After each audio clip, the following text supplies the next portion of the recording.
Less than half of Tennesseans are not fully vaccinated for COVID-19. Some of them are vocal about mistrust of the vaccine. So what will it take to move that needle?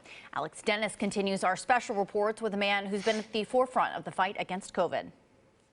Dr. James Hildreth, president of Meharry Medical College, who's credited with groundbreaking work around AIDS and HIV, speaks honestly about his frustrations at this point in the COVID-19 pandemic. Listening to some of the things that I listen to, because I want to be informed about what people are saying, I get highly offended by someone who has not spent a fraction of the time that I spent studying the immune system and viruses, postulating about things that they have no business talking about. He's still in disbelief that the hope he had for herd immunity is no longer alive. I really thought that when we got the vaccines produced and demonstrated them to be safe and effective, not one, but 3 of them, that we'd be having a very different conversation. Instead, he feels his efforts to educate have fallen on deaf ears. I see my role as a scientist who's been studying viruses for 40 plus years to try to help people understand the reason why we're being asked to do the things that we are being asked to do. It's based on solid information that we've gleaned from,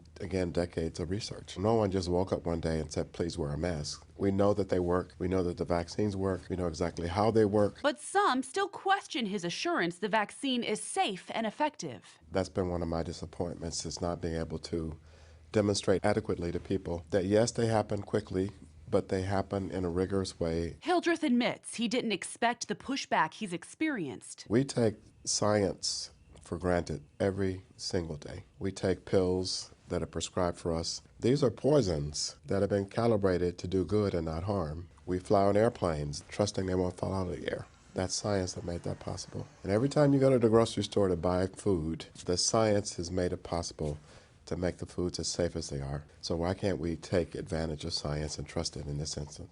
I don't understand. Maybe it's because cutting through all the noise is nearly impossible, Hildreth says. It's hard to get the attention of people when there's so many outlets, social media, the talking heads. If people only knew